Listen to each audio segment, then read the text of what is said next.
Retro Fighters, these guys, they put out a lot of different controllers, mostly for like retro consoles, but their latest here, the Mantis wireless gamepad, this is for use with the PlayStation, but PS4 or PC. PS4 is not retro, so I was kind of like, is there a market for this? PS4 is last gen, and I think haven't people moved on to the PS5? Well, in reality, not so much. There's more PS4 users than there are PS5. So sure, there's probably still a market for people who want PS4 controllers, but at the same time, I was like, wait, actually I forgot. You can use PS4 controllers on the PS5. So yeah, there might be a use of, for something like this for you if you have a PS5 or if you're still rocking your PS4. Now on the PS5 though, PS4 controllers can only be used for PS4 games. You can navigate the menus, the system, and all that kind of stuff. Start a game, but it can only be used if it's a PS4 game. So I want to unbox this, check it out with you guys, test out, game or whatever. Look at some of the features here. But what's cool with this, it's $39.99. This controller is sold on like Stone Age Gamer, a few other places. It's kind of small. You could tell it's a smaller controller. Just holding the box in my hand there. But the Mantis Bluetooth controller. Small in size, but big in features. Okay. Got Hall effect analog sticks, trigger stops, select either long or short pulls. That's always kind of cool. Programmable back buttons. You got like macros and stuff like that. Or you can like make them a different button. Mini design textured grips, precise D-pad. We'll figure that out. Vibration feedback, motion sensors, X input, D input with a press of a button. 30-foot range and a built-in speaker. And you got the little touchpad right there. So let's get into this thing and test it out. Oh, the one thing in my next video, because like I said, this can only be used on the PS5 for PS4 games. You can also use this on the PC or just use it on your PS4. And since it's Bluetooth, you could use it on various other devices as well. Raspberry Pi, Android devices, stuff like that. Okay, so here we go. Got a USB-C for charging. It is branded Retro Fighters. That's kind of cool. A little manual, pamphlet, instruction manual, quick start guide.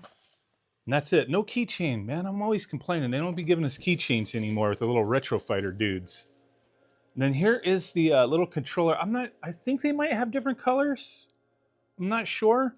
But here it is. Little small guy.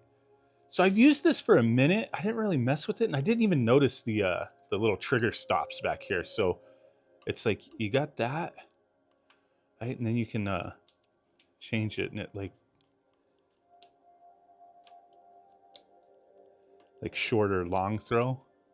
So that's kind of cool. Oh, and then the D input and X inputs back there. Little switch. I didn't notice that either. I was just using it real quick. And then your P1 and P2 programmable buttons. Like I said, you could do macros or change them to be just a single button press, or just have them do nothing so they don't interrupt your gameplay. Like if you don't program them to do anything, they won't do anything. And then your power button, that's your program button to set it up. Like you have to hold it and press one of these P buttons to go into program mode. And then there's your little touchpad. Your D-pad, this is... I've used this. I'm going to demonstrate it in a second, but my only real criticism here, and the D-pad and the buttons, they're all like the same material, as you can see, and I'm fine with the buttons. I actually really like the membranes that they use. Like they have the right like press. I really like it. I really like it. And the analog sticks feel really good too.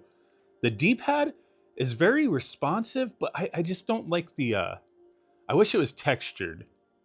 I don't like the slickness of it. It's not horrible or nothing. It's just my preference. I wish it was textured. But it's not bad. Cause like even, like DualSense shiny, it's fine. But this kind of had like their individual. So I don't know. I just kind of, when it's a full thing, I wish it was textured. That's my only like minor nitpick, but it's not even that big a deal. Cause there's plenty of other controllers that, shiny and smooth as well. And it doesn't really bother me, but yeah, that's my only tiny nitpick. But let's turn this on, and you see I'm getting into it right now. I already have it paired up, but my only other minor nitpick with this being a smaller controller is that like my thumb using the D-pad, I occasionally will hit that little, analog stick right there. You know what I mean? That's about it, because it's small, dude. It's small. Okay, let's get into like a PS4 game. Okay, so just a little training mode Street Fighter 4 action. But everything responds well. Like I said, the D-pad, not like my personal preference, but it's still fine. Like I'm not really complaining about it. I always got to have some kind of minor nitpick, you know what I mean? But it's fine. It's good. I actually really like this controller. The analog sticks feel really good.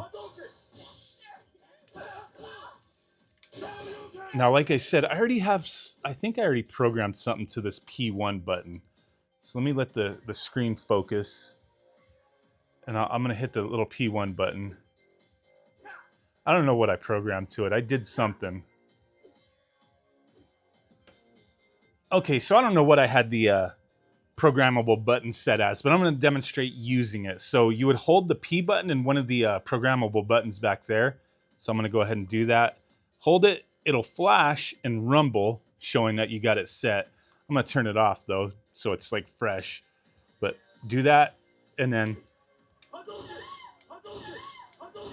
bam. And then there we go.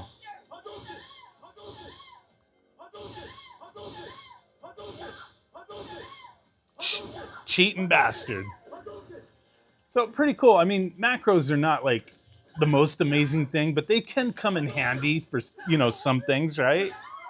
It's a neat little feature to have. But yeah, a cool little controller. It's a very solid build. I said it has motion controls, has rumble. You got those change the throw on the shoulders there. They feel really good. Hall effect sticks and whatnot. If you're interested, put a link down below. Check it out. But yeah, so far, pretty cool little controller. Just minor nitpicks. D-pad next to the analog stick. My thumb does touch it every once in a while. A little slippery. As long as your thumbs aren't greasy and sweaty, you'll be okay. But there's a lot of D-pads that are like that, so it's not a huge deal. It's just my preferences. If there's a little bit of texture on them, that's it. Minor. But overall, pretty solid. But yeah, let me know what you think. Thanks for watching. Bye.